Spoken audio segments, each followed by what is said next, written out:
ईशान देव सवितर्दुरितानि परासु यद्भद्रं तन्नयासु। ओम भद्रं कर्णेभिः शृणुयाम देवा भद्रं पश्येमाक्षिभिर्यजत्राः स्थिरैरङ्गैस्तुष्टुवांसस्तनूभिः व्यसेमहि देवहितं यदायुः। ओम वेद प्रेमियों सुधी श्रोताओं, संप्रति हम सब ऋग्वेद के षष्ठ मंडल के 75वें सूक्त की व्याख्या में प्रवेश करने जा रहे हैं। इस सूक्त में 19 मंत्रों का संकलन है। सभी मंत्रों के दृष्टा ऋषि हैं पायु, भारद्वाज, और 3 प्रकार के छंदों का इस सूक्त में प्रयोग है। त्रिष्टुप, जगति, अनुष्टुप एवं पंक्ति। छंदों में मंत्र संख्या के हिसाब से इन छंदों का प्रयोग किया जाएगा। और अब इस सूक्त के प्रथम मंत्र के छंद, ऋषि और शीर्षक तथा देवता का ज्ञान प्राप्त कर लिया जाए।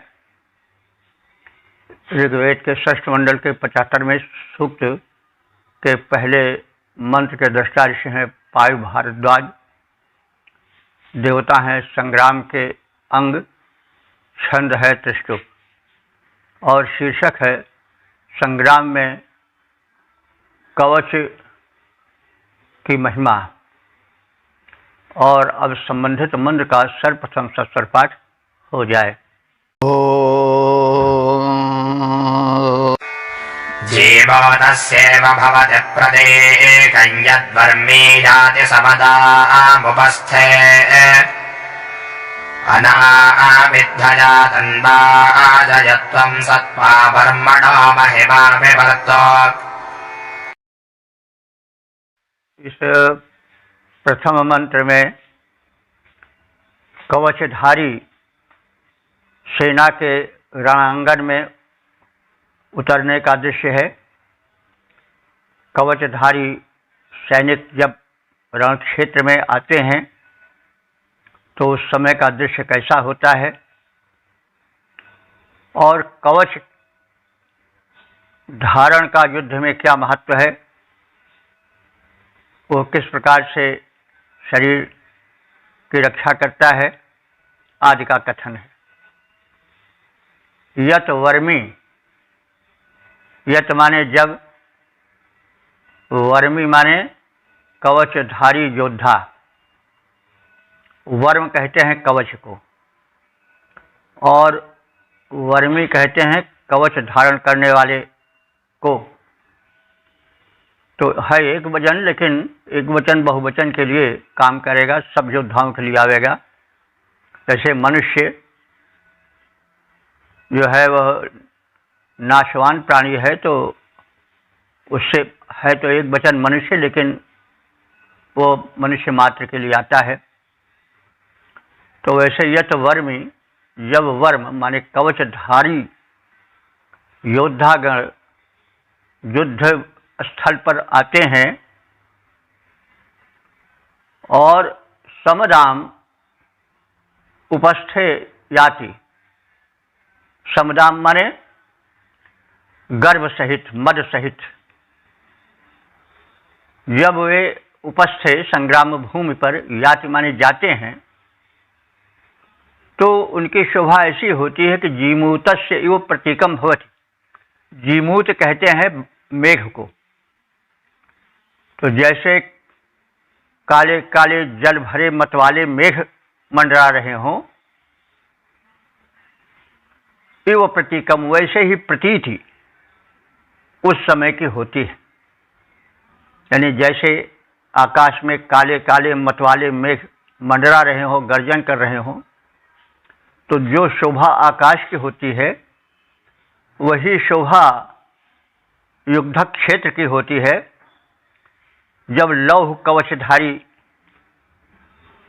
योद्धागण रणभूमि पर मंडराते हैं तो जीमूत से ओ प्रतीकम हो, तब जीमूत की तरह, मेघ की तरह उनकी प्रतीति होती है। त्वम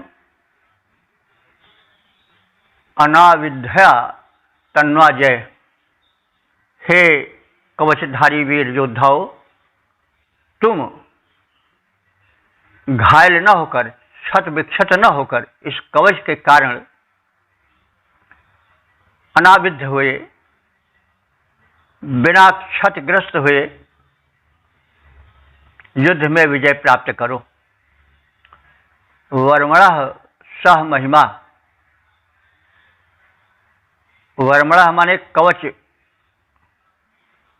धारी, तुम्हारी वह महिमा तो आप पिपरतु, तुम्हारी रक्षा करे। तो हे सैन्य दल, हे कवचधारी वीर, तुम्हारी रक्षा यह कवच करे। इसकी महिमा, इसकी दृढ़ता, शस्त्रास्त्रों के प्रहार की शक्ति तुम सबकी रक्षा करे। कवचधारी योद्धागण जब रण में प्रयाण करते हैं तब सेना का स्वरूप काली काली मतवाली घनघटा सा प्रतीत होता है। हे वीर सैनिकों, तुम बिना घायल हुए विजय प्राप्त करो। कवच की महिमा, उसकी महत्ता, उसकी दृढ़ता तुम्हारी रक्षा करे। जब कवच धार कर योद्धागण कर देते विकट चढ़ाई हैं, जब कवच धार कर योद्धागण कर देते विकट चढ़ाई हैं, तब होता है प्रतीत मानो घन घटा सघन घिर आई है। हे वीरो, विजय प्राप्त कर लो, तन में न घाव लगने पाए, रक्षण में अनुपम कवच सुदृढ़ सर्वथा काम आती जाए। ओम वेद प्रेमियों, सुधीर श्रोताओं, संप्रति हम सब ऋग्वेद के षष्ठ मंडल के 74वें सूक्त 75वें सूक्त के दूसरे मंत्र की व्याख्या में प्रवेश करने जा रहे हैं। मंत्र 40 पायु भारद्वाज, छंद त्रिष्टु, देवता संग्राम के अंग, शीर्षक संग्राम में धनुष की महिमा का कथन। अब संबंधित मंत्र का सर्वप्रथम सस्वर पाठ हो जाए। धन्वनागा धन्वना जिंजरेम धन्वना देव्रा समदो जजेम धनुःशत्रोरपकामं गृणाति धन्वना सर्वाः प्रदिशो जजेम। इस दूसरे मंत्र में धनुष की शक्तिमत्ता, उसकी विजय प्रदायिका शक्ति और उससे होने वाली उपलब्धियों का कथन है। वैदिक युग का जो प्रधान प्रहारक अस्त्र था वो धनुष था। तो धनुष की प्रचंडता, उसकी विजय प्राप्त कराने वाली शक्ति का कथन इसमें है। धनुष विजय के द्वारा अनेक उपलब्धियां कराता है। धन्वना गाह, इस धनुष के प्रहार के बल से शत्रुओं को परास्त करके गाह माने गायें प्राप्त की जाती हैं। उस समय का यानी वैदिक युग का सर्वप्रधान धन क्या था? गाय, गोधन। जिसके पास जितने गाय होती थी वो उतने ही धनी माना जाता था। तो धनुष के द्वारा शत्रुओं को परास्त करके उनके अधिकार की गायें जीत ली जाती थी। तो वही कथन है कि हम इस धनुष की महिमा से, इसकी शक्तिमत्ता से, इसकी प्रहारक शक्ति के बल पर गोधन प्राप्त करेंगे। धन्वना, इस धनुष के द्वारा आजिम जयम, आजि कहते हैं युद्ध को, आजि माने युद्ध।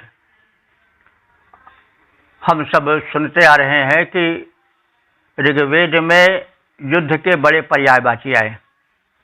इससे प्रतीत होता है कि वह युग युद्धों वाला युग था। विरोधी आसुरी शक्तियों से प्रायः युद्ध हुआ करता था।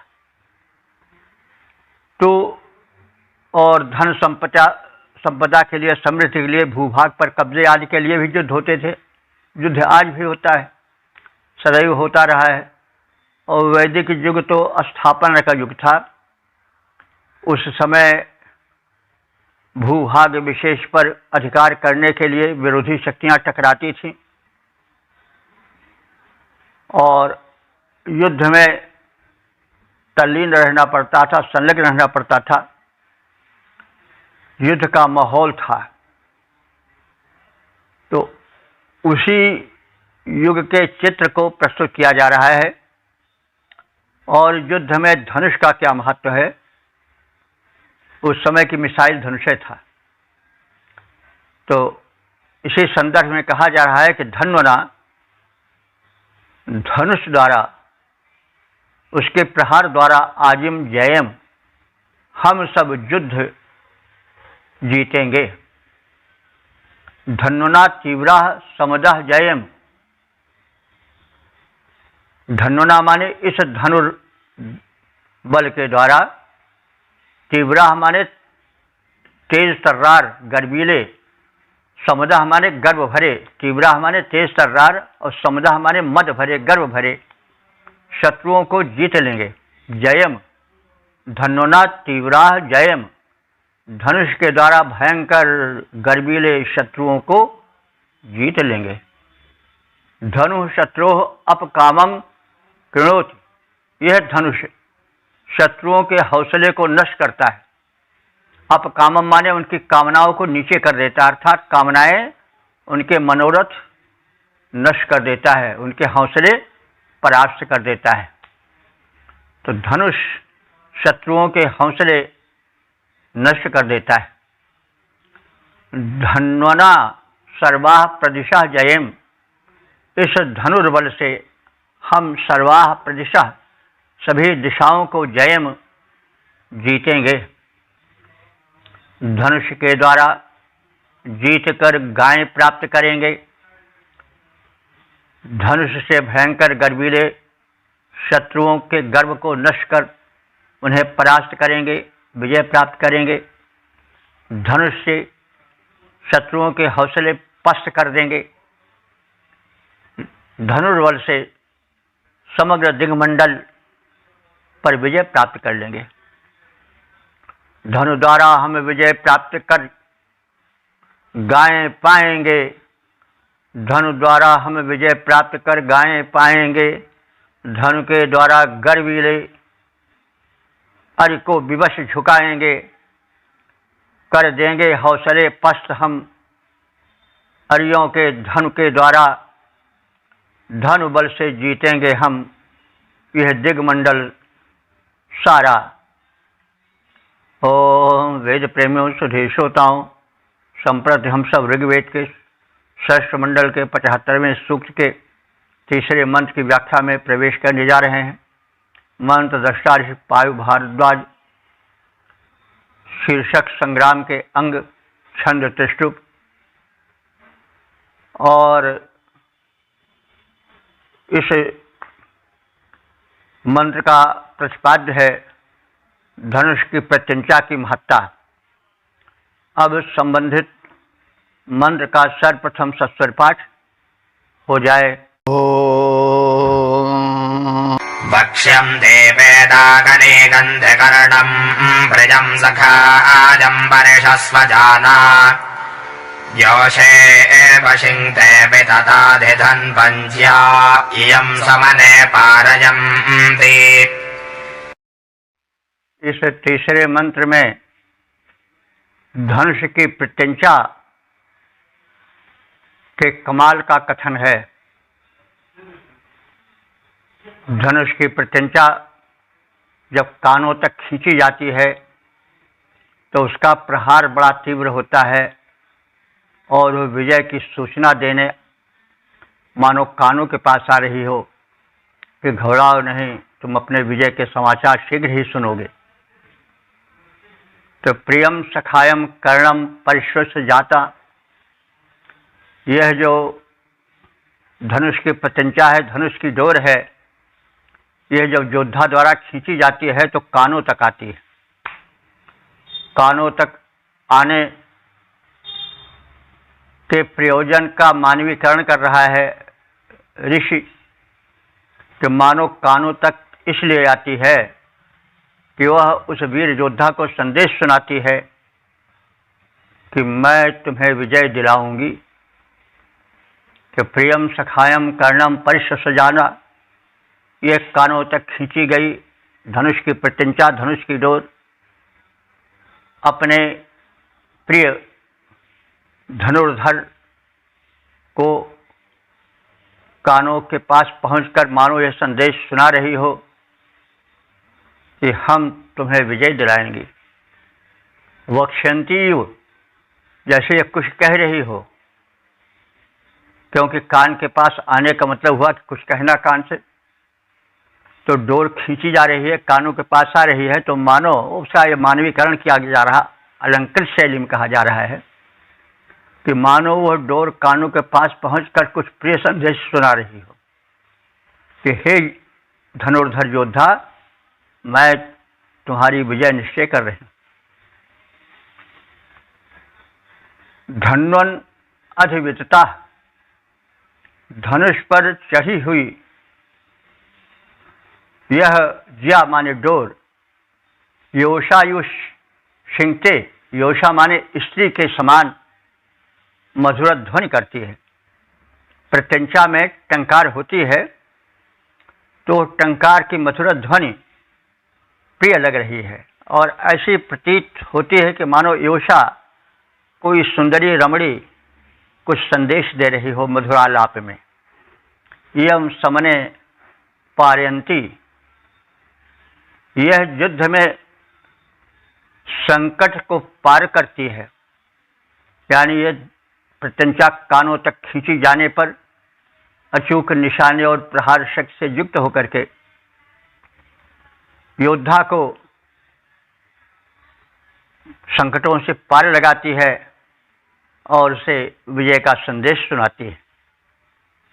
धनुष पर चढ़ी डोर खींची जाने पर कानों तक आकर मानो कुछ कहना चाहती हो कि हे वीर योद्धा, तुम विजय प्राप्त करोगे।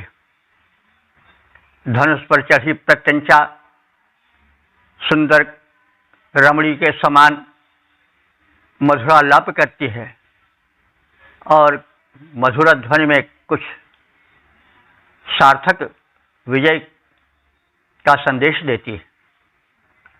यह डोर युद्ध के संकट से वीर योद्धा को पार लगाती है। डोर जितनी ही खींची जाती है, खींचने पर कानों तक आ जाती है तो उसका प्रहार बड़ा भयंकर होता है।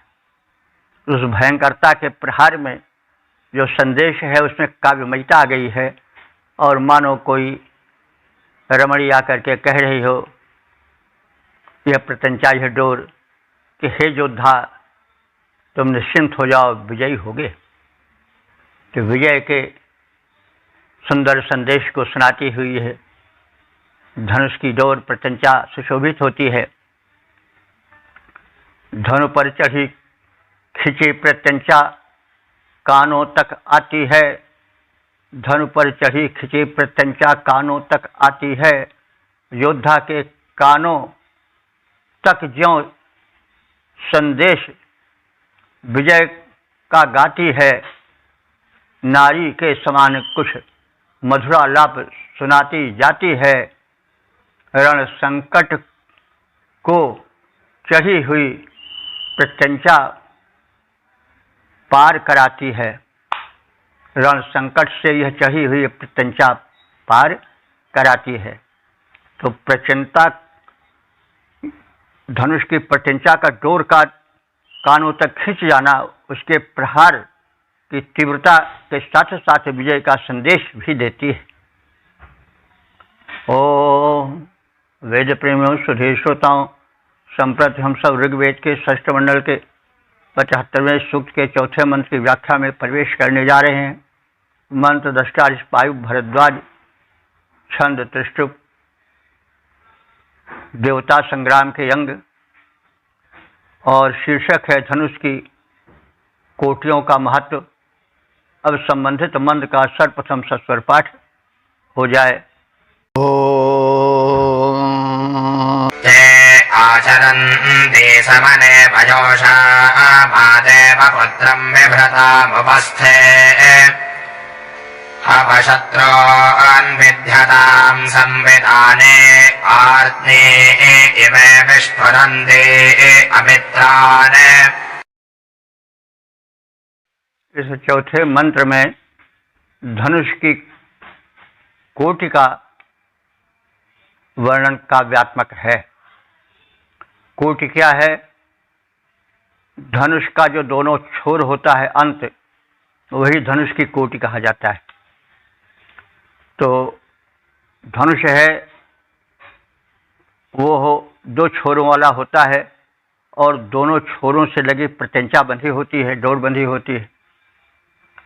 तो ये दोनों हिल मिलकर काम करती हैं, दोनों झुकती हैं, दोनों प्रहार में सहायक होती हैं। तो इनका मानवीकरण हुआ है। कोटि वही धनुष की दो कोर, वही दो कोटि हैं। तो उन दोनों कोटियों से धनुष की डोर बंधी होती है। तो उनका मानवीकरण हुआ है कि आर्तनी, ये दोनों धनुष की कोटियां समना योषा इव, समान मन वाली दो स्त्रियों के समान हैं। यानी स्त्रियां प्राय झगड़ती हैं, लेकिन ये दोनों जो हैं वो एक विचारधारा से जुड़ी हुई और समान मन से विजयार्थ सक्रिय रहती हैं। मतलब धनुष के दोनों छोर, जिसको कोटि कहते हैं, कोटि स्त्रीलिंग हो जाता है, वे समान रूप से योद्धा को विजय दिलाने में सक्षम होती हैं, साथ साथ मिलकर कार्य करती हैं। इसलिए वे दो समान मन वाली, एक विचारधारा वाली स्त्रियों के समान हैं।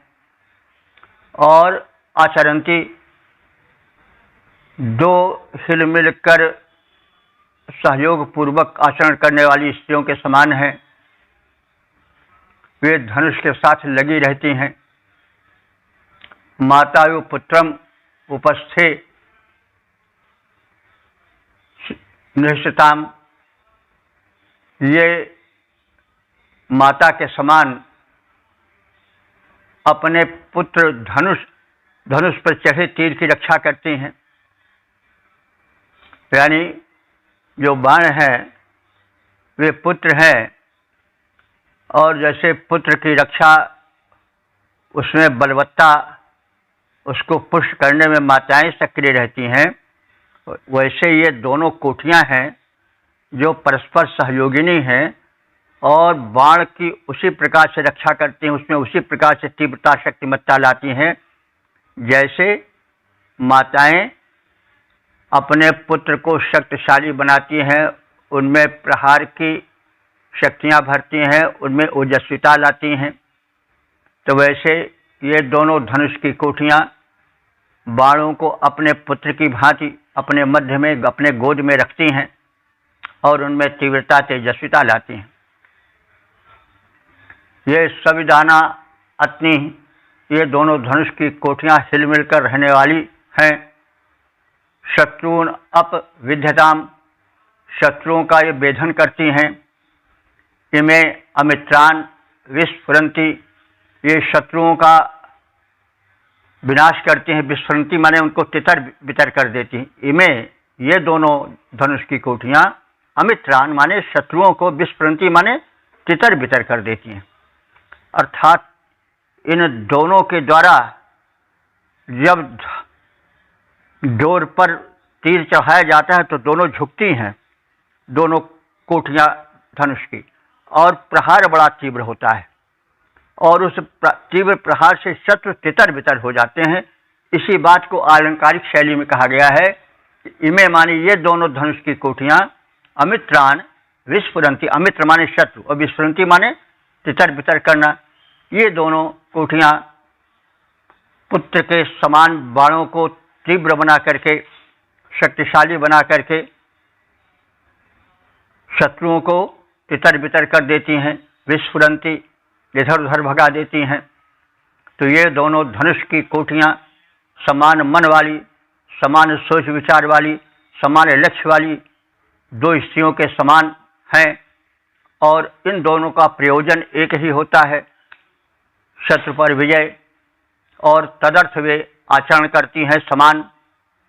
बाण को पुत्रवत अपनी गोद में माता के समान धारण करती हैं।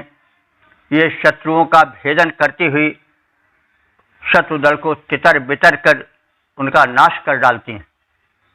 दोनों धनुष कोठियां जैसे दो उदार नारी, दोनों धनुष कोठियां जैसे दो उदार नारी, मिलजुल कर रहने वाली, दोनों हैं समव्यवहारी। माता निज गोदी में सुत को धारण करती जैसे बाण गोद में धार शत्रु को मार भगाती, वैसे तो ये धनुष कोठियों की महिमा है। ओम वेद प्रेमियों सुधीर श्रोताओं, संप्रति हम सब ऋग्वेद के षष्ठ मंडल के 75वें सूक्त के 5वें मंत्र की व्याख्या में प्रवेश करने जा रहे हैं। मंत्र दष्टारिष पायु भरद्वाज, छंद तिष्टुप, शीर्षक संग्राम के अंग, देवता संग्राम के अंग, और उसका शीर्षक है तर्कश की प्रशंसा। अब संबंधित मंत्र का सर्वप्रथम सस्वर पाठ हो जाए। बह्वीनां पिता बहुरस्य भद्रश्चेष्टा गृणाति समना भगत्या यशोधिः शङ्काः प्रदनाश्च सर्वाः पृष्ठे निनद्धो जयति प्रसोदः। इस 5वें मंत्र में युद्ध के अंग तर्कश की प्रशस्ति है। तर्कश जिसमें कि बाण भरा रहता है और योद्धा की पीठ पर जो बंधा रहता है, तो बाणों का आश्रयदाता है और साथ ही साथ विजय प्रदाता है ये तर्कश। क्योंकि तर्कश जब भरा रहेगा तभी तो तीर चलेगा, खाली तर्कश जो है वह बाण विहीन है तो कैसे फिर योद्धा प्रहार कर सकेगा। तो तर्कश कभी खाली न होने पावे, सदैव बाणों से भरा रहे, और ऐसे तर्कश की संग्राम के अंग के रूप में, युद्धांग के रूप में उसकी प्रशंसा की जा रही है, उसकी प्रशस्ति का गायन हो रहा है। यह सब युद्धांग हैं उस वैदिक युग के युद्ध के प्रमुख अंग थे। तो बहवी नाम पिता, यह जो तर्कश है वो बहुतों का पिता है। तो बहुतों का मतलब हुआ बहुत से बाणों का पिता है, रक्षक है, अपने में उनको रखे रहता है, पितावत आश्रय देता है बाणों को। अस्य पुत्राः बहु, इस तर्कश रूपी पिता के बहुत से पुत्र हैं। तो उनके पुत्र क्या है? बाण। समना अवगत्या, समना माने समर में, अवगत्या माने आकर के, ये बाणों से भरे हुए तर्कश क्या रंगत दिखाते हैं। जब बाणों को इनसे निकाला जाता है तो चिष्टा तृणोत, ये तर्कश चींची की ध्वनि करते हैं, यानी तर्कश से एक प्रकार की ध्वनि होती है जब बाण उनसे निकाला जाता है। पृष्ठे निबद्ध यह तर्कस योद्धा के पीठ से बंधे रहते हैं। इषुभिः पूरितः, इष माने बाण, और ये बाणों से भरे रहते हैं। प्रसूतः, और अपने भीतर से, प्रसूत माने उत्पन्न हुए बाणों से। सर्वाः शंकाः कृतवाः, ये समस्त संगठित शत्रु सेना को जयच माने जीत लेते हैं। यह तर्कस बहुत सेनाओं में बहुत से बाणों को आश्रय देने के कारण उनका पिता है। यह तर्कस बहुत से बाणों को अपने में आश्रय देने के कारण पिता तुल्य है उन बाणों का। इसके बहुत से पुत्र हैं, बाण ही इनके पुत्र हैं। तर्कस में बाणों को रखने और निकालने में चूं चूं का शब्द सा होता है। योद्धा के पृष्ठभाग पर बंधे हुए ये तर्कस अपने द्वारा प्रसूत बाणों से संगठित समस्त शत्रुओं पर विजय प्राप्त कर लेते हैं। तो यह तर्कस की महत्ता है।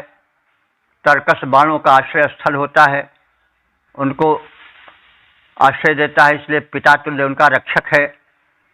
तर्कस विजय में भरे बाण को पिता रूप बन जाते। तर्कस निज में भरे बाण के पिता रूप बन जाते। उनके आश्रित होने से शरसुत की पदवी पाते। तो तर्कस निज में भरे बाण को,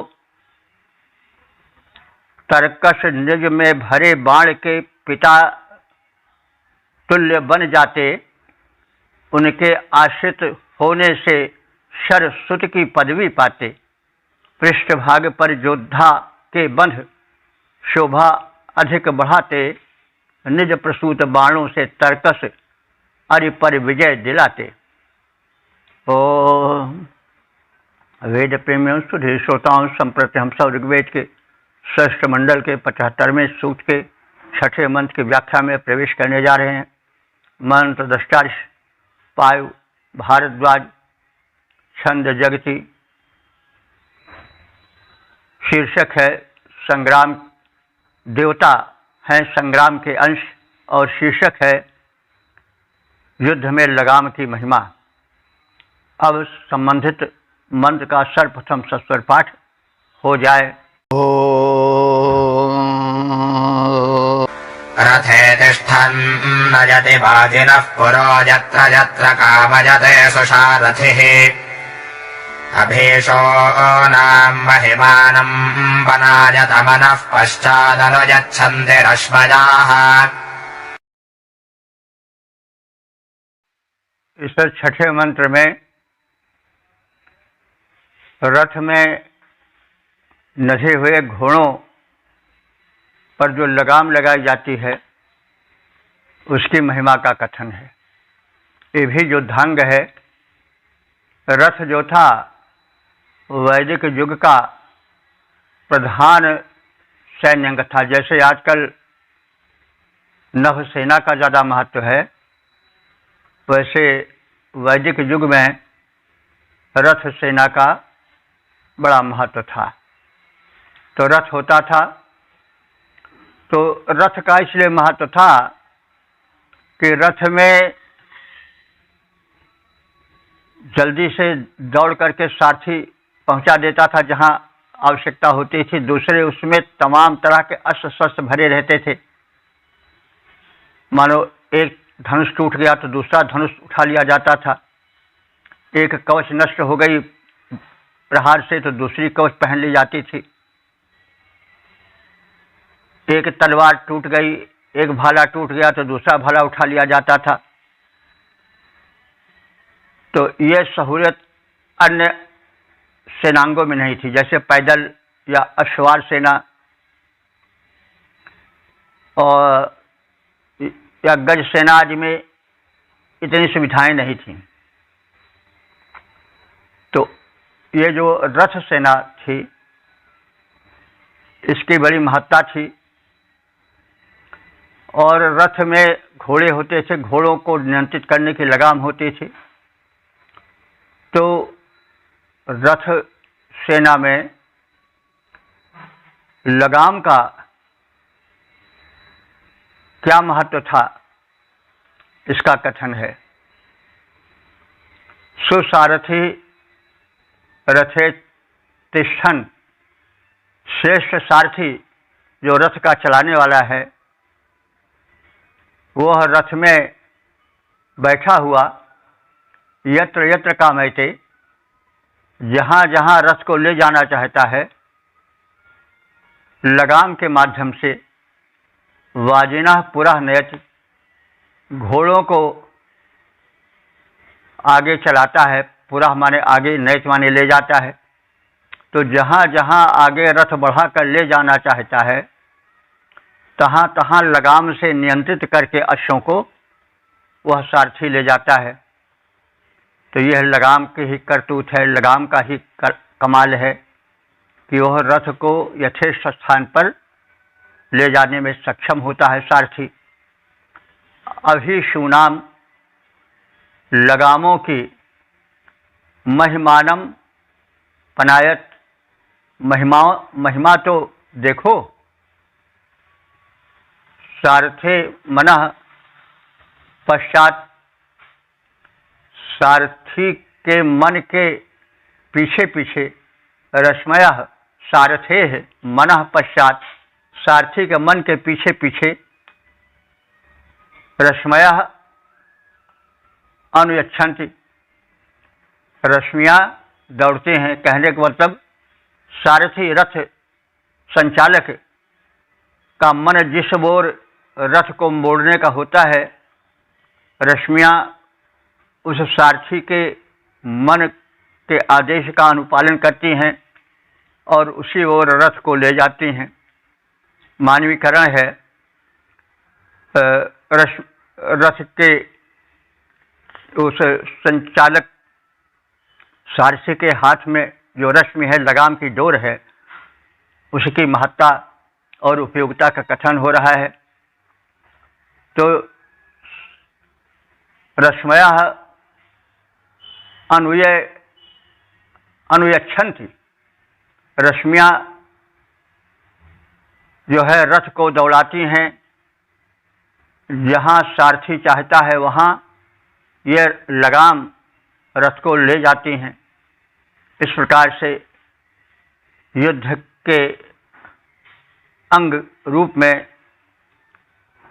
रथ सेना में इस लगाम का, इस रस्सी का बड़ा महत्व है। वह अश्वों को नियंत्रित रखती है, अश्वरथ को खींचते हैं। तो युद्ध भूमि में इसका बड़ा महत्व होता है। श्रेष्ठ सारथी रथ में बैठा हुआ जहाँ जहाँ चाहता है लगाम द्वारा वह रथ को वहाँ वहाँ घोड़ों को नियंत्रित करके रथ को ले जाता है। लगामों की महिमा तो देखो, वे सारथी के मनोनुकूल रथ को ले जाने में प्रवृत्त रहती हैं। अर्थात इन लगाम के, इन रस्सियों के बल पर सारथी यथेष्ट स्थान पर रथ को ले जाने में समर्थ होता है। इसलिए इस संग्राम के अंग लगाम का बड़ा महत्व है। श्रेष्ठ सारथी जहाँ चाहता रथ को ले जाता है, श्रेष्ठ सारथी जहाँ चाहता रथ को ले जाता है। यह लगाम की महिमा है।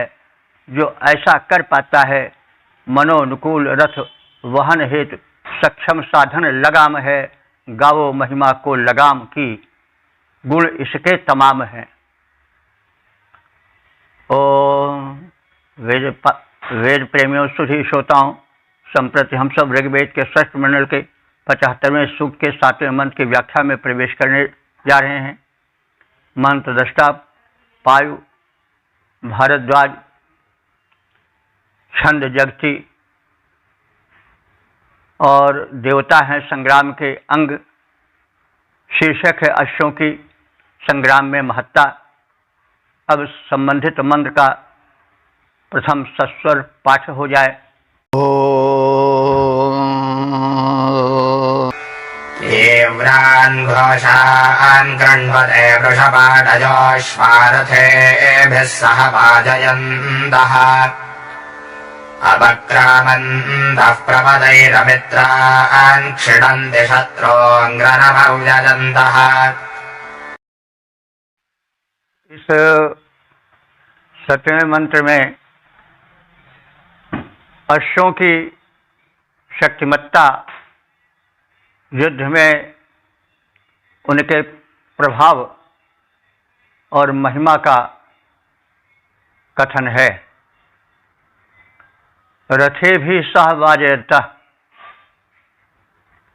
ये अश्व रथ से जुड़कर अपने बाज मानी शक्ति का प्रदर्शन करते हैं, रथ को तीव्र गति से खींचते हैं,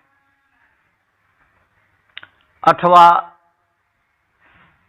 ये घोड़े इतने प्रबल हैं कि रथारूढ़ योद्धाओं से भी भिड़ जाते हैं और वाजयन्तः माने बल दिखाते हैं। रथे भी सह वाजयन्तः, यह रथ के साथ गतिमान होते हुए अपना बल दिखाते हैं, अथवा अश्व सेना के ये अश्व जो रथ हैं उनसे भी रथी हैं उनसे भी भिड़ जाते हैं और वहाँ अपना बल दिखाते हैं। वृषपाणया अश्व, ये जो अश्व हैं वो प्रबल बलशाली हैं। तीव्रान घोषान कृण्वते, रण क्षेत्र में ये तीव्र घोष करते हैं, यानी बड़े जोर से हिनहिनाते हैं। और अमित्रान प्रपदैः अवक्रामान्तः, अमित्रान माने शत्रुओं को, प्रपदैः माने अपने पैरों से, खुरों से, ये अवक्रामन्तः माने उनको रौंदते चलते हैं। अनपव्यन्तः शत्रुन क्षिणन्ति, ये पलायन न करके, यानी स्वयं ये रण से भगते नहीं है बल्कि रण में डटे रहते हैं। अनपव्यन्तः, स्वयं रण में डटे रहकर पलायन न करके, शत्रुन क्षिणन्ति, शत्रुओं को नष्ट करते चलते हैं। तो ये अश्व बड़े बलशाली हैं, युद्ध में डटे रहते हैं, अपने टापों से शत्रुओं को कुचलते रहते हैं, तीव्र ध्वनि में हिनहिनाते रहते हैं, शत्रुओं की धड़कनें बढ़ाते रहते हैं। रथ को अपने बल से खींचकर गतिमान करने वाले परम बली ये अश्व परम शक्तिशाली हैं। ये युद्ध में जोर से हिनहिनाते हुए शत्रुओं के दिल को दहला देते हैं, उन्हें टापों से मर्दित कर देते हैं, टापों से कुचल डालते हैं और उनका संहार कर डालते हैं। रथ खींच रहे गतिमान अश्व वृषभों से बढ़कर बलशाली, संग्राम भूमि भर देती है, संग्राम भूमि भर देती उनकी ध्वनि हिन हिन करने वाली, संग्राम भूमि भर देती उनकी ध्वनि हिन हिन करने वाली। आक्रांत शत्रु को करते हैं, रण मध्य दौड़कर बार बार पद दलित शत्रु को कर देते, वे पूर्णतया भर बल अपार। ओम वेद प्रेमी सुधे श्रोताओं, संप्रति हम सब ऋग्वेद के षष्ठ मंडल के 75वें सूक्त के 8वें मंत्र की व्याख्या में प्रवेश करने जा रहे हैं। मंत्र दृष्टा पायु भारद्वाज, छंद जगती, देवता संग्राम के अंग, शीर्षक रथ की महिमा। अब संबंधित मंत्र का सर्वप्रथम सस्वर पाठ हो जाए। रथवाहनं हविरस्य नामजत्राजुधन्निहितमस्य वर्मा तत्रारथमवशक्तं सदैव विश्वाः भजं समनस्य मानाः। इस 8वें मंत्र में रथ की महिमा का कथन है। उस वैदिक युग में चतुरंगी सेना में रथ का महत्वपूर्ण स्थान था, क्योंकि अन्य चाहे पैदल सेना हो चाहे घुड़सवार हो, हालांकि गज सेना का कोई वर्णन विशेष ऋग्वेद में नहीं है, तो पैदल सेना का, अश्व सेना का, रथ सेना का महत्व तो स्पष्ट है, कभी गज का नहीं दिखाई पड़ा। फिर भी तो यहाँ युद्ध में रथ की महत्ता का कथन है, क्योंकि रथ बड़ा उपयोगी था।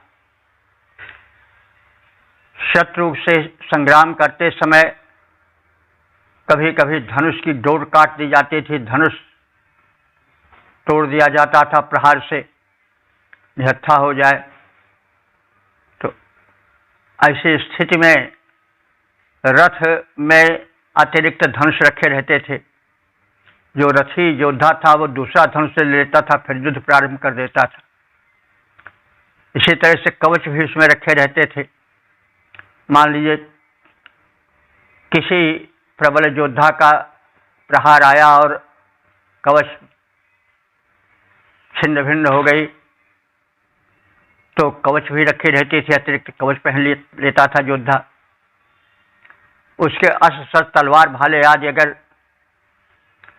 हाथ में जो रहते हैं वे शत्रु के प्रहार से नष्ट हो गए, तो रथी योद्धा के पास अतिरिक्त युद्ध सामग्री रहती थी।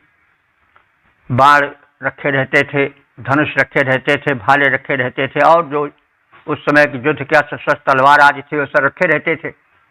तो युद्ध कर्म चलता रहता था, इसलिए रथ का बड़ा महत्व था। तो अब उसी रथ की महत्ता का कथन है इस मंत्र में। यत्र अस्य रथ वाहनम हवि, इस रथ में शत्रुओं को हव्य बनाने वाले अस्त्र शस्त्रों का भंडार रहता है। यानी युद्ध एक यज्ञ है, तो उसमें जो शत्रु हैं वो हव्य हैं, तो हव्य बनाने वाले शत्रुओं को जो हव्य बनाकर चढ़ाते हैं, उसके साधन कौन है? अस्त्र शस्त्र। तो इस रथ में पर्याप्त रूप में शत्रुओं को हव्य की तरह युद्ध के रण क्षेत्र के हवन कुंड में शत्रुओं के मुंडों को हव्य आहुति बना देने के साधन अनेक अस्त्र शस्त्र रखे रहते हैं। यत्र अस्य नाम आयुधम, जहाँ शत्रुओं को झुकाने वाले अस्त्र शस्त्र भरे रहते हैं, जो कि शत्रुओं को रण रूपी यज्ञ में आहुति बना देते हैं। अस्य वर्म निहितम, इस रथ की क्रोड में, गोद में वर्म माने कवच भी निहितम माने रखे रहते हैं। एक कवच अगर प्रहार से टूट गया तो दूसरा कवच जो रथ में रखा रहता था योद्धा पहन लेता था। वयम सुमनस्यामाना, और हम इस रथ की महत्ता के कारण बड़े सौमनस्य, बड़े निश्चिंत मन वाले रहते हैं योद्धागण। विश्वः सर्वदा तत्र सगमम रथम उपसदेम, वहाँ हम उस सुखद रथ पर बैठते हैं और बैठेंगे, ऐसा योद्धा कहता है। ऐसा रथी योद्धा कहता है कि हम ऐसे रथ पर युद्ध क्षेत्र में अवश्य बैठेंगे जिस रथ में शत्रुओं के मुंडों को आहुति बनाने वाले अस्त्र शस्त्र रखे रहते हैं, जहाँ शत्रुओं को झुकाने वाले और रक्षा करने वाले शरीर के योद्धा के वर्म निहित रहते हैं, कवच निहित रहते हैं, कवच रखे रहते हैं, और इसके कारण हम रथारूढ़ सुमनस्य माने निश्चिंत रहते हैं। तो वैसे सभी प्रकार से रक्षित इस रथ पर हम योद्धा बैठने की कामना करते हैं और बैठेंगे युद्ध क्षेत्र में, जहाँ इस रथ की महिमा को बढ़ाने वाले हव्य रूप शत्रुओं को झुकाने वाले आयुध रखे रहते हैं। शत्रुओं को हव्य बनाने वाले रण क्षेत्र रूपी आहुति कुंड में उन योद्धाओं के मुंडों को डालने वाले, जहाँ विविध अस्त्र शस्त्र रखे रहते हैं, ऐसे रथ में जहाँ कवच रखे रहते हैं, ऐसे रथ में हम रथी योद्धा प्रसन्न मन से निश्चिंत होकर के युद्ध क्षेत्र में बैठेंगे और बैठे रहेंगे, उसकी हम कामना करते हैं।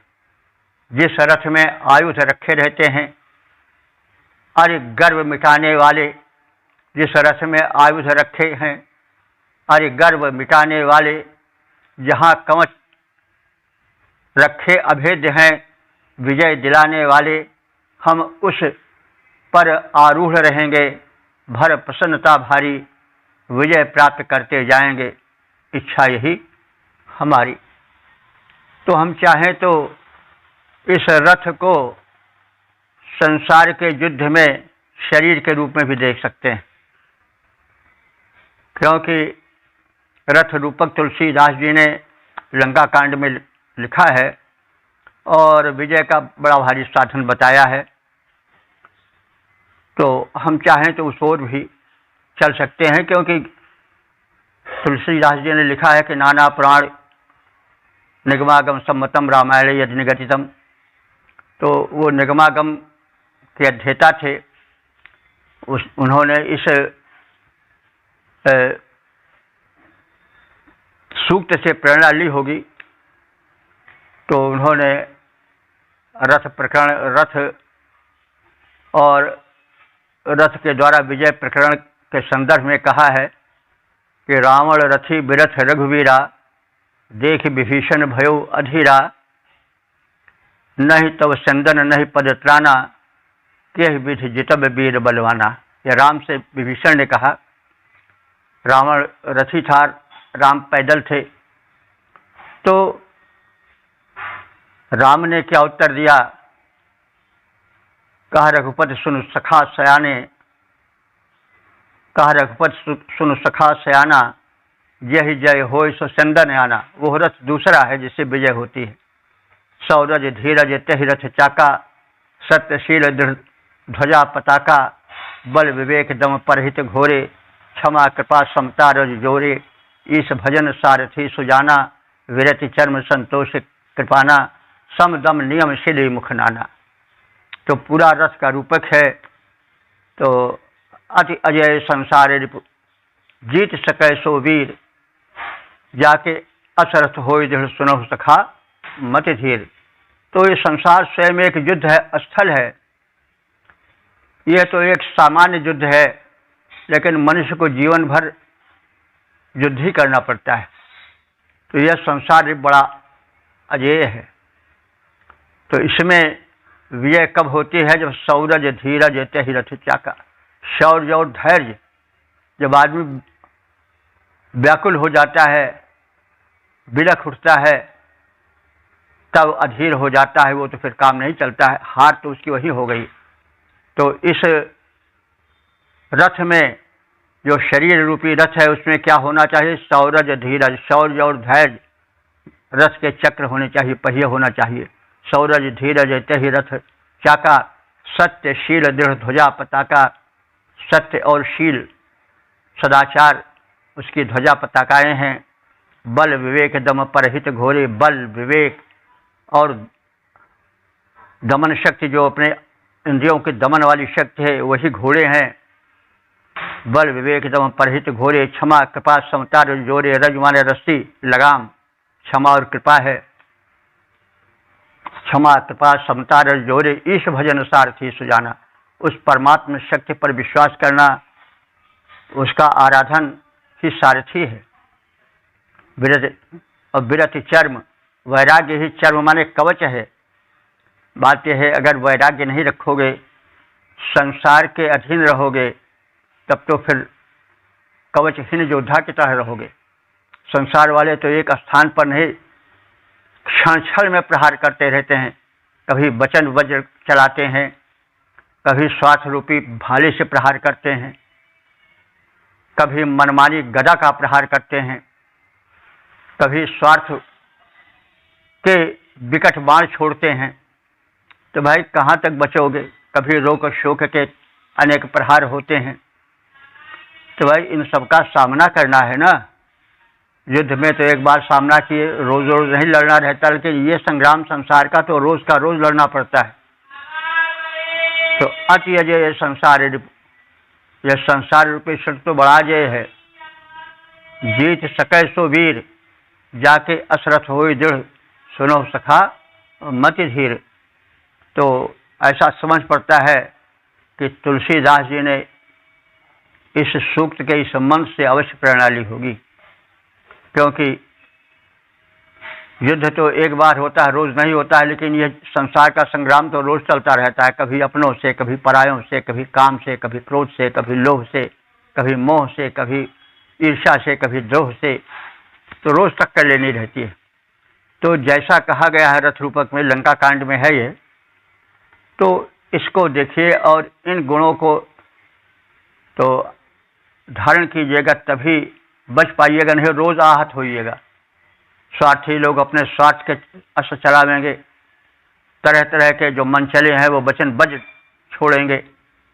कहाँ तक बचोगे भाई?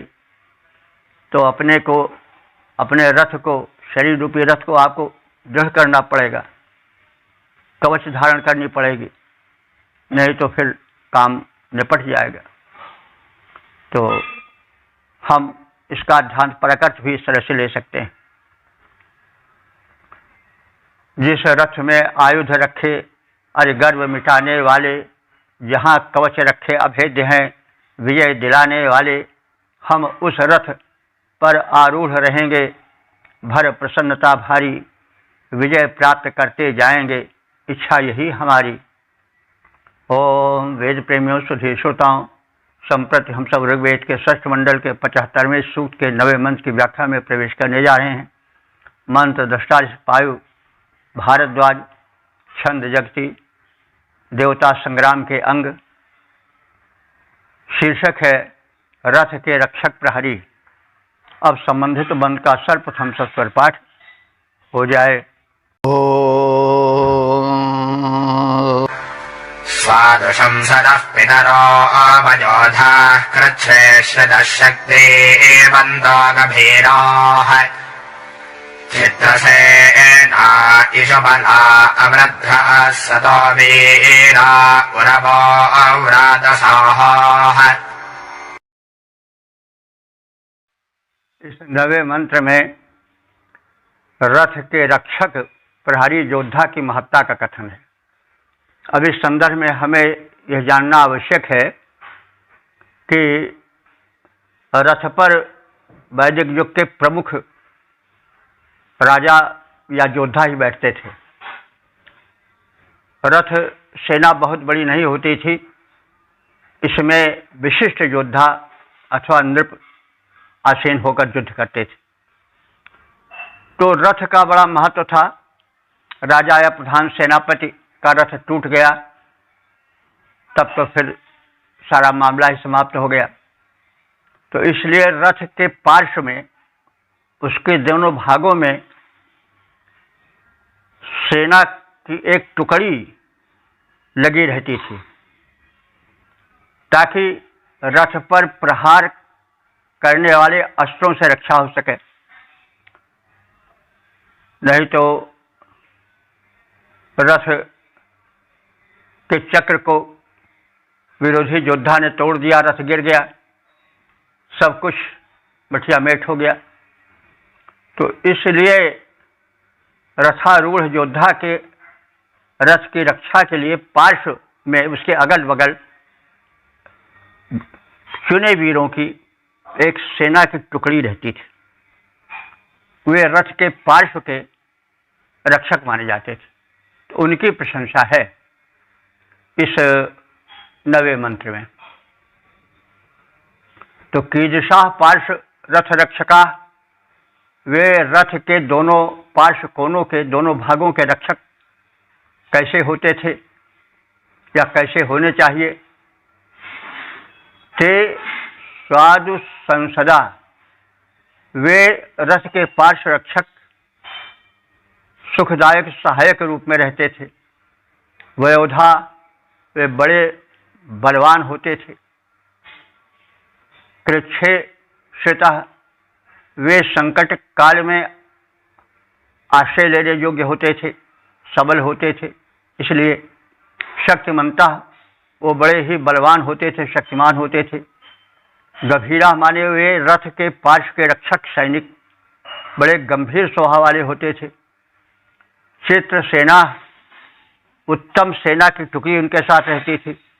ईश्वरा, वे बाण के बल से बलशाली होते थे, यानी तीर चलाना भी उनको बहुत अच्छी तरह से आता था। ईश माने तीर होता है, बला माने बल वाले, वे बाणों के बल धारण करने वाले थे। अमृधा माने वे अजय होते थे। सतो वीरा, वे सत पक्ष में रहने वाले होते थे, यानी बड़े ही वे रथ के पार्श्व रक्षक विश्वासी होते थे, यानी राजा के या उस रथी के या महारथी के वे बड़े ही विश्वास पात्र होते थे, क्योंकि रथ सेना जो थी उस युग की सबसे प्रधान सेना थी। और रथ पर खास तौर से बड़े बड़े योद्धा बैठते थे। राजा बैठता था या कुछ इन्हें गिने योद्धा बैठते थे, जो बड़े महत्व के थे और जिनके की न रहने पर सेना असहाय हो जाती थी और हार सी सेना की होने लगती थी। तो इसलिए जो पार्श्व में एक सेना की टुकड़ी होती थी, वो बड़ी ही सक्षम, बड़ी ही स्वामी भक्त और बड़ी ही विश्वास पात्र होती थी। उसी का गुणगान इस मंत्र में किया गया। तो ये जो रथ के पार्श्व रक्षक वीर होते थे, उर्वाह माने बड़े व्यापक होते थे, बड़े बलशाली होते थे। व्रात साहा पितरा, ये शत्रु सैन्य के पराभव करता होते थे और संरक्षक होते थे। व्रात साहा माने, जो व्रात माने समूह है, जो शत्रु सेना का समूह है, उसको ये मात देने वाले होते थे, बड़े वीर होते थे। तो पितरा हमारे रक्षक होते थे उस रथ के।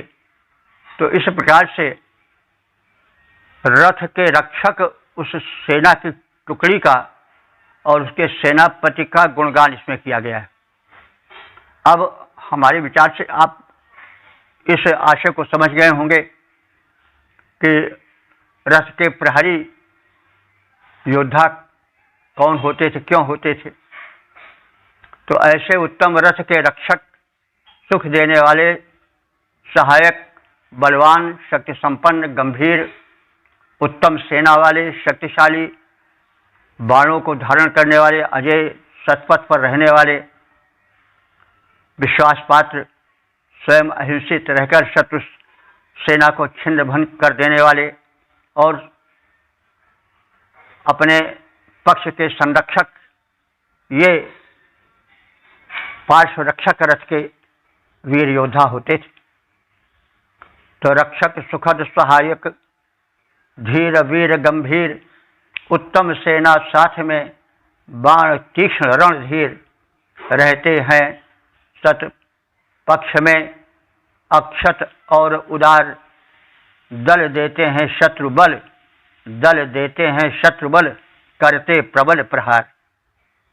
ओम वेद प्रेमियों, सुधी श्रोताओं, संप्रति हम सब ऋग्वेद के छठे मंडल के 75वें सूक्त के 10वें मंत्र की व्याख्या में प्रवेश करने जा रहे हैं। और इस मंत्र के दृष्टा ऋषि हैं पायु भारद्वाज, तथा छंद है जगती और शीर्षक है संग्राम में सेना के अंग, और शीर्षक है युद्ध में रक्षार्थ प्रार्थना। अब संबंधित मंत्र का सर्वप्रथम पाठ हो जाए। ओम ब्रह्मणासः पितरः साम्यास शिवेनोऽद्या वा पृथिवी अनेहसा ओशानः पादुरिता दृता वृथो रक्षामागम् नो अघशं स ईषद। इस 10वें मंत्र में विविध देवताओं से रक्षार्थ प्रार्थना है। युद्ध में पराक्रम दिखाया जाए, सारी युद्ध की सामग्रियां हों, लेकिन एक अलक्ष्य शक्तियां जब तक सहायता नहीं करती हैं तब तक विजय पराजय में भी पलट सकती है। ऐसा इतिहास में देखा गया है कि बड़ी बड़ी सेनाएं थीं, लेकिन योद्धा थे वो हार गए। ऐसा इतिहास में मिलता है कि जब विदेशी आक्रमण हुए मुसलमानों के, यवनों के, तो राजपूतों से युद्ध में दोनों दल भाग रहे थे। यानी बराबर का मामला चल रहा था, लेकिन राजपूत अपने को पराजित मान लिए और दूसरे दल हावी हो गए। तो इस प्रकार से एक अदृश्य शक्ति का भी हाथ रहता है विजय में। पृथ्वीराज सशक्त था मोहम्मद गौरी से, लेकिन अंत में विजय गौरी की ही हुई, किन्हीं कारणों से हुई। तो विजय में एक दैवी शक्ति का भी हाथ रहता है। तो इसलिए इस मंत्र में युद्ध में जो विविध शक्तियां हैं, दैवी शक्तियां हैं, उनसे प्रार्थना है कि हमारी सेना भले ही समर्थ है, हमारे सैनिक बड़े सक्षम हैं, युद्ध के जो अंग हैं, युद्ध के जो रथ, अश्व, कवच, सैन्य बल है, वो सब चुस्त दुरुस्त है, फिर भी एक अदृश्य शक्ति विजय के पीछे क्रियाशील होती है। तो इन सब के होते हुए भी एक अदृश्य शक्ति से भी प्रार्थना आवश्यक है। इसी संदर्भ में कहा जा रहा है कि ब्राह्मणासा माने ज्ञानी पुरुष, ब्राह्मण लोग नहीं। ब्राह्मण का मतलब हुआ कि जो ब्रह्म ज्ञान से युक्त हों, जो दूरदर्शी हों, जो आध्यात्मिक शक्ति से परिपूर्ण हों, जो वैदिक मंत्रों से शक्ति संपन्न हों, वे ब्राह्मण हैं। तो ब्राह्मणासा ज्ञानी, ब्रह्मज्ञानी पुरुष, तत्वज्ञानी पुरुष, तपस्या से पुष्ट हुए पुरुष, पितरा हमारे पितृगण जो स्वर्गलोकवासी हैं, लेकिन जिनकी शक्ति सहायक होती है विजय में। और सोम्यासा हमारे सोमरस जो कि यज्ञ का संपादक है वो। और शिवे अनेहसा द्यावा पृथ्वी मंगलकारिणी निष्पाप द्युलोक और भूलोक जो ये देवता रूप में है, ये भी हमारी रक्षा करें। पूषा देव हमारी रक्षा करें। दुरितात नहपात, ये सभी देव दुरितात माने पापों से, नहपात हमारी रक्षा करें। ऋता वृथा रक्ष जो सत्य मार्ग के संरक्षक हैं, अथवा ऋत माने सत्य भी होता है, ऋत माने यज्ञ भी होता है। तो यज्ञ कर्म को जो वृद्धि प्रदान करने वाले हैं, अथवा जो सत्य धर्म के रक्षक हैं, ऐसे देव भी हमारी युद्धों में रक्षा करें। माँ की अघशंसा न ईशत, और वो परिस्थिति ना आने पावे। माँ की माने कभी ना आने पावे कि अघशंसा माने जो पापी लोग हैं, दुराचारी लोग हैं, वे ईशत न ईशत हम पर शासन करें। यानी युद्ध हो, युद्ध में यह न हो भगवान कि जो दुराचारी हो विजयी हों और हम पर शासन करें। हम चाहते हैं कि सज्जनों की विजय हो और सज्जन शिष्ट राजा विजयी हों और हम उनके शासन में रहें। दुष्टों के शासन में न रहें। माँ की अघसंशा न ईशत, न माने हम सबको, ईशत माने अपने प्रभुत्व में, ईशत्व में रखें। कौन? जो अघसंश हैं, पाप से शासित हैं, यानी जो पापी जन हैं, वो माँ की माने कभी नहीं हम पर शासन जमा पावें। इससे विजय हो तो सज्जनों की विजय हो, पापियों दुष्टों की विजय न हो। ब्राह्मण पितर ऋतु यानी सत्य यज्ञ के करने वाले, उसके संवर्धक सोमरस जो कि शक्ति का, ऊर्जा का स्रोत है वो, और निष्पाप द्युलोक और पृथ्वीलोक पूषा देवता पापों से हमारी रक्षा करें। पापी दुराचारी हम पर शासन न जमा पावें। युद्ध में विजय सदाचारियों की हो, वे ही हम पर शासन करें। दुराचारी कभी विजयी न हो, विजयी हो तो सदाचारी विजयी हो। हम अनुशासन शासन में रहें तो सदाचारियों के रहें, दुराचारियों के न रहें। इसलिए हे भगवान, हे देवताओं, आप सदाचारियों को विजय दिलावें और दुराचारियों को हरावें। ब्राह्मण पितर सत्य संवर्धक पूषा देव महान, पापहीन अवनी अम्बरत्यों सोम सुखों की खान। सभी देव मिलकर पापों से रक्षा करें हमारी, हम सब पर शासन न कर सकें वे जो पापाचारी।